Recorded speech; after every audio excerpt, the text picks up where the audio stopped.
The rain fell in gentle sheets over the small African town Mdala, painting the earth with a scent of renewal and forgotten sorrow. Inside an old colonial mansion on the edge of town, 3 women sat around a single flickering candle, their faces half-lit, half hidden in shadow, as though each carried something too heavy for the light to touch. Amina, the eldest, was a woman whose silence carried authority.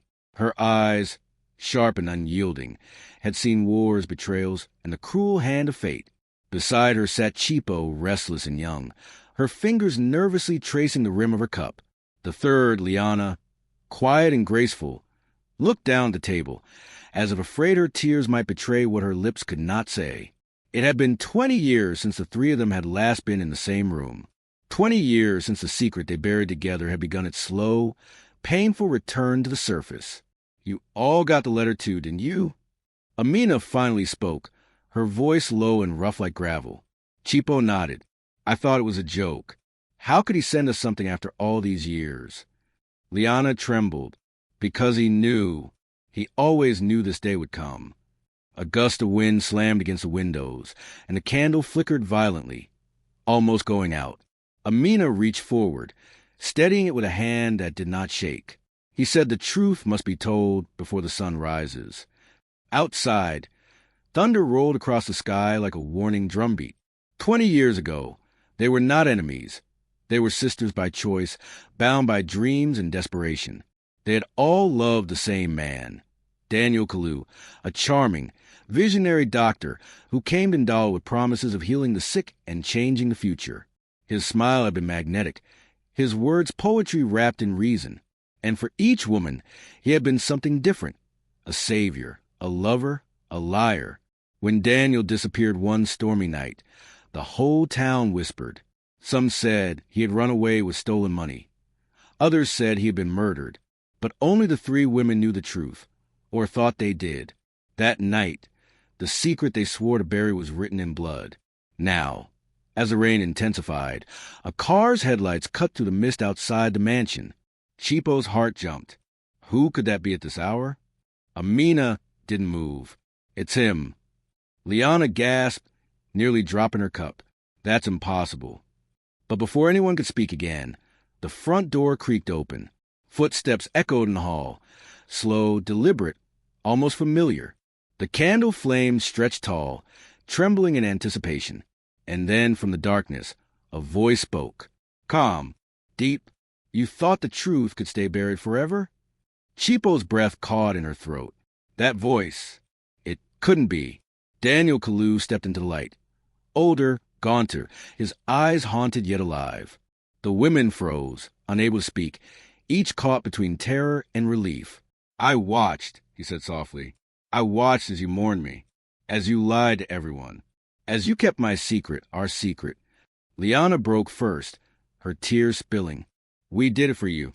We did it because you had no choice." Daniel cut in, his gaze sharp as lightning. "Or because you loved me too much to tell the truth?" Amina stood slowly, her chair scraping the wooden floor. "You should not have come back, Daniel." He smiled, bitter and knowing. "But you knew I would." The thunder roared again, shaking the walls. Lightning illuminated his face, and in that moment, they all saw what time had done to him. The man who once wore a doctor's white coat now bore scars along his neck, and his left hand trembled uncontrollably. "I've spent 20 years in exile," he whispered, "hiding, watching, waiting for justice." Chipo swallowed hard. "Justice? For what we did?" Daniel's voice hardened. "No, Chipo. Justice for what you all hid." Amina's eyes narrowed. "You mean someone else knows?" Daniel took a step forward. "Someone who should have been buried with me." Liana's trembling hand covered her mouth. "No, you can't mean." The door banged open again before she could finish. A figure appeared, drenched in rain, clutching something wrapped in plastic. Amina's heart stopped, because in that stranger's arms was the one thing she thought she'd never see again, the proof of their sin, the evidence of what really happened that night. And it was alive. The stranger's voice cracked through the silence. "I think you've all forgotten someone." Liana screamed. Chipo stumbled back. The candle finally went out, plunging the room into darkness. And from within the blackness, Daniel's voice whispered, trembling with emotion, "Meet your past, my loves, and your greatest secret." The air in the mansion turned heavy, almost unbreathable. The storm outside wailed to the cracks in the windows, but it was a silence inside that deafened them all. Amina's pulse pounded in her ears as she strained to see through the darkness. The faint outline of the stranger was visible only when lightning flashed. Tall, lean, the face hidden beneath a dripping hood. The bundle in her arms squirmed slightly, a muffled sound escaping, half gasp, half sob. Liana's voice broke first, fragile as a whisper. Who are you?" The stranger took one slow step forward, their boots squelching against the soaked rug. "You don't recognize me?" Their tone was quiet, shaking, but beneath it was something sharper, like a blade wrapped in velvet. "You should. Each of you should." Daniel stood frozen, eyes darting between the three women. The flicker of confusion on his face wasn't feigned. "What are you talking about?" Another flash of lightning tore through the sky, and for a split second, they all saw the stranger's face. Young, barely in their 20s. Eyes so familiar they could have belonged to any one of them. Liana gasped, her knees buckled, and she gripped the table for balance. "It can't be, it can't." Amina's voice came out hoarse. "Impossible." But Chipo was the first to say what they were all thinking. That's our child." The stranger's lips curved into something that wasn't quite a smile. Finally, someone remembers. They lowered the bundle onto the table, and the plastic fell away, revealing an old, rusted locket, the same one Daniel had given each woman long ago. Inside, instead of the photo they once carried, was a torn scrap of newspaper. The headline was blurred, but the words Doctor presumed dead after explosion were still clear. Daniel's breath caught. He reached for the locket, but the stranger pulled it back. "No, you don't get to touch this. You don't get to touch me." Liana's tears fell freely now. "Tell us who you are." "I told you," the stranger said softly. "I'm what you tried to forget." They looked up at Daniel, eyes full of quiet fury. "You left me in that fire." Daniel's hand trembled. No, that's not possible. There were no survivors. I searched for days." A low laugh escaped the stranger. "Oh, there were survivors. Just not the ones you wanted." Chipo stepped forward, her voice shaking. "Listen, whoever you are." "I know exactly who I am," the stranger interrupted. "And so do you, Annie Chipo." The word Annie shattered the air like glass. Chipo stumbled back, her hand flying to her chest. Daniel turned slowly toward the women, his expression unreadable. "You knew," he whispered. "You all knew." Amina's jaw tightened. "We thought the baby had died. We buried the remains ourselves." "But I didn't die," the stranger snapped. "You buried someone else's child. You buried a lie." The storm outside crashed harder, wind rattling the old mansion's frame. The candle on the table flared briefly, as if caught in the same madness that had gripped them all. Daniel stepped closer to the stranger, voice breaking. "If you're truly mine, if you're truly ours, then what do you want?"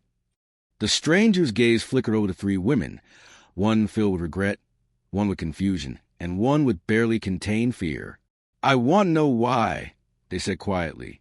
"Why did you let him believe I was dead? Why did you make me grow up in shadows while you all lived your perfect little lives?"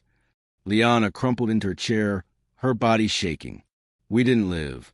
None of us did. We were haunted every day. You were cowards," the stranger's voice rose, echoing off the walls. "You had everything.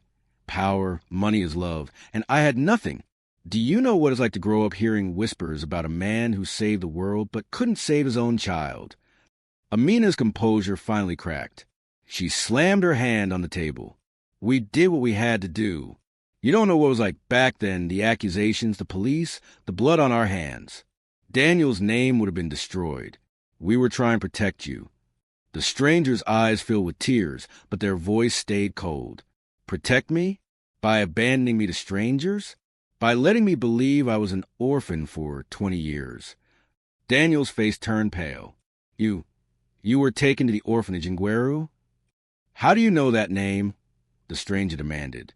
Because I went there, Daniel whispered. Years later, I thought I saw you once, a child with my eyes, but the matron said you had died. The stranger's lips trembled, fury warring with heartbreak. She lied to you because someone paid her to. Every head turned toward Amina. She didn't deny it. She just sat there, silent, her face carved from stone. Chipo's voice cracked. Amina! Tell me that isn't true. Amina looked at them all, then at Daniel. If I hadn't done it, you would all be dead. The investigation was closing in, Daniel. You were wanted for negligence, for theft. They would have locked you away for life. I paid the matron to erase every trace of that child's existence. You bought my silence, the stranger said, voice shaking with disgust. And you thought that would erase your guilt? Amina's eyes glistened. I did it for all of us. Daniel's voice dropped to a whisper. No, Amina, you did it for yourself.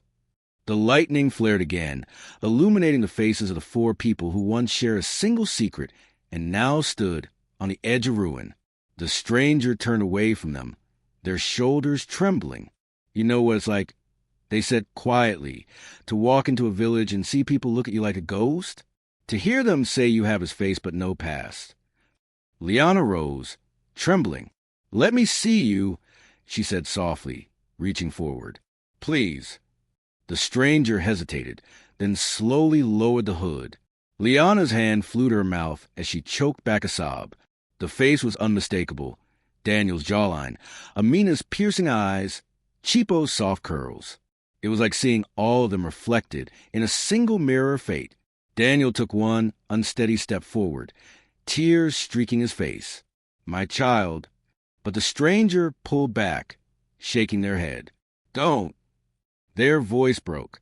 You don't get to call me that. You had your chance.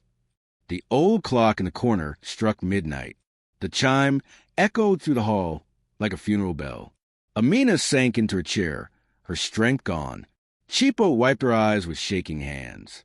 Liana clung to the table, as if afraid the earth might give way beneath them. And Daniel, the man they all once loved, stood there in silence, staring at the living reminder of everything they destroyed.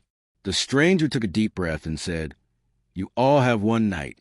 By sunrise, the truth comes out, every secret, every lie, every sin you try to bury. Daniel's voice came out barely above a whisper. To who? The stranger's eyes gleamed in the flickering candlelight. To the world. Another gust of wind roared to the mansion, slamming doors and rattling picture frames. Somewhere upstairs, a window shattered, and as the thunder rolled, something strange happened. A faint hum, like the echo of a generator, filled the air. Daniel's eyes widened. The power's back, Liana whispered. The lights flickered once, twice, and then the mansion came alive with brightness. And there, on the far wall, projected against the peeling paint, was an old, grainy video. The night Daniel died. And as the three women turned to look, their faces drained of color, because in the footage, none of them were who they claimed to be. And standing in the doorway of the burning clinic was a fourth woman they had all forgotten. The flickering video cast trembling light across their faces. Smoke and chaos filled the screen. Shadows running through fire, the crackle of destruction drowning out every scream. The old clinic, Daniel's proudest creation, was collapsing in on itself. And through the smoke emerged a woman none of them had seen in decades. Her face half-burned, her eyes wild with betrayal.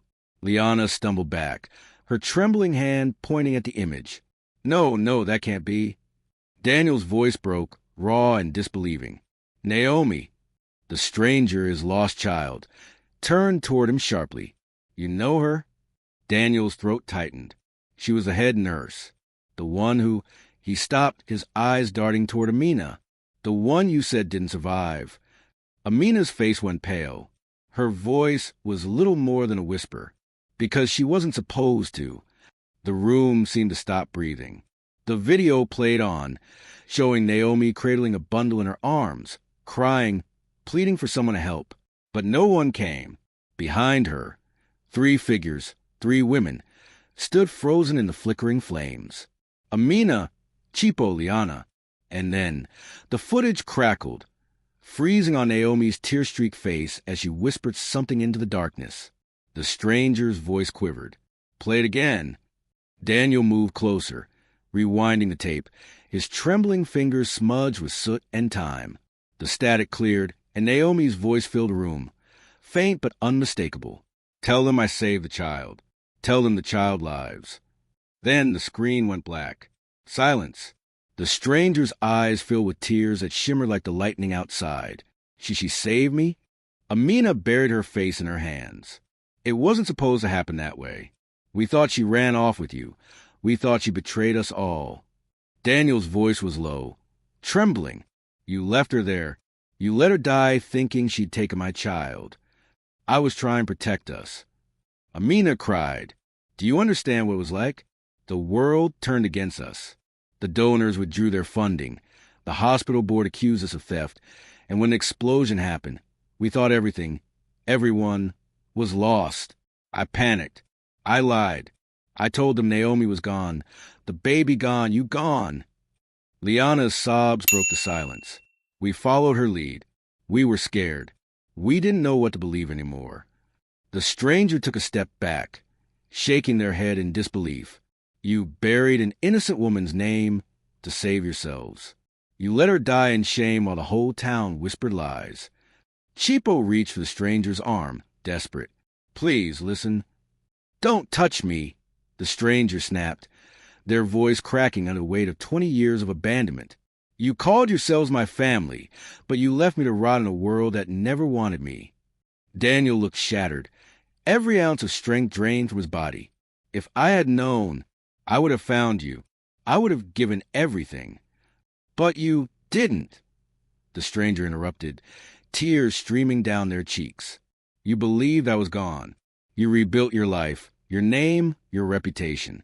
You all did, while I grew up in silence, watching others live the life that should have been mine. Amina rose to her feet, her old strength flaring for one last desperate moment. You think punishment is what you need? You think vengeance will bring her back? The stranger's eyes met hers, steady, unblinking. No, I want truth. The word hung in the air like judgment itself. Daniel turned to the projector, eyes haunted. Then you'll have it.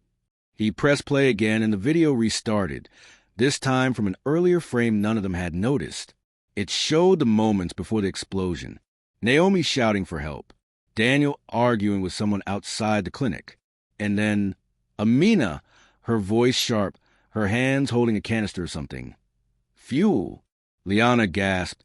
Amina, what did you do? I tried to stop the spread. Amina said weakly, but her voice faltered. I didn't mean for it to ignite. The footage said otherwise. Sparks, flame, chaos. Chipo backed away, covering her mouth. Oh my God! Daniel's eyes filled with tears of fury. You started it. You started the fire that killed Naomi. Amina shook her head violently. It was an accident. I was trying to save the medicine room, the children inside. But her voice broke. Even she no longer believed her own words. The strangers stared at her, their expression unreadable. You didn't just kill Naomi. You killed the truth, and you made me live a lie. The rain outside had softened to a steady rhythm, as though the world itself was listening. Liana stepped forward, voice trembling but sincere. You're right. We failed you. We failed her. But please, don't destroy what's left of us. The stranger looked around the room, the trembling candlelight, the faces that once meant safety, but now only echoed guilt. Then their voice came low and certain. This isn't destruction. It's justice. They reached into their jacket and pulled out a small device, a voice recorder, and set it on the table. Everything you've said tonight is recorded. Every truth, every lie, every confession. Amina's blood ran cold. You planned this. The stranger nodded slowly. I came for answers. But when I saw how deep your lies went, I realized the world deserves to know. Daniel's voice cracked. Please, don't do this. There's still a way to make it right. The stranger's eyes softened, just for a heartbeat. Make it right? After 20 years? After Naomi's grave, after the childhood I never had. For a long moment, no one spoke. The only sound was a storm retreating into the distance, its fury spent. And then, softly, like a whisper from another world, came Naomi's voice again, echoing from the old video static. Save the child. The stranger froze. Their lips parted, trembling. Did you hear that? Liana nodded, her tears falling freely. She wanted you to live. That's what she meant. Maybe she didn't want revenge. Maybe she wanted forgiveness. The words lingered like a fragile thread between them all. The stranger looked at Daniel, whose eyes were hollow with regret. Then at the women who had once called themselves family. They looked broken, haunted not by punishment, but by their own consciences. Finally, the stranger reached over and turned off the recorder. The red light blinked twice, then went dark. Amina looked up in disbelief. You're not going to expose us? The stranger's voice came softly. I thought I wanted the world to know, but the truth isn't for them. It's for me. They looked at Daniel. You'll live knowing the woman you love died trying to save me. And you, they turned to Amina, will live knowing your lies brought you nothing but emptiness. Amina crumpled, tears falling silently onto the table. The stranger picked up the old locket, wiped it clean, and hung it around their neck. This belongs to me now. It always did. They turned toward the door, pausing only once. Naomi didn't die for revenge. She died to protect something purer. I won't let her sacrifice rot in hatred. With that, they stepped into the hallway, their silhouettes swallowed by the dim glow of dawn filtering through the rain-streaked windows. Daniel tried to follow, but his legs gave way, and he sank to the floor. Wait, please. What's your name? The stranger stopped at the threshold. For the first time, their voice was calm. Naomi called me Amara. It means grace. Maybe she hoped I'd find it one day. And then they were gone. The door creaked shut behind them, leaving only the echo of their steps fading into the morning mist. Inside the mansion, the three women and Daniel sat in silence, surrounded by ghosts. The candle finally died, its smoke curling into the air like a departing soul. Outside, the first rays of sunlight broke through the clouds, spilling gold across the wet earth. The storm had ended. Down the path, Amara walked toward the edge of the valley where the old clinic once stood. The ruins were still there, covered in vines, quiet and forgotten. She knelt among the ashes, her fingers tracing the stones where Naomi had taken her last breath. I found them, she whispered, and I forgave them for you. The wind stirred gently, carried with the scent of rain and wild jasmine. In the distance, the town bell rang, 1, 2, 3 times, marking the dawn of a new day. Amara stood, shoulders squared, eyes glistening in the morning light. Behind her, the past lay in ashes. Before her, the horizon burned with the first warmth of redemption. And though no one was left to see it, for the first time in 20 years, Naomi's child smiled.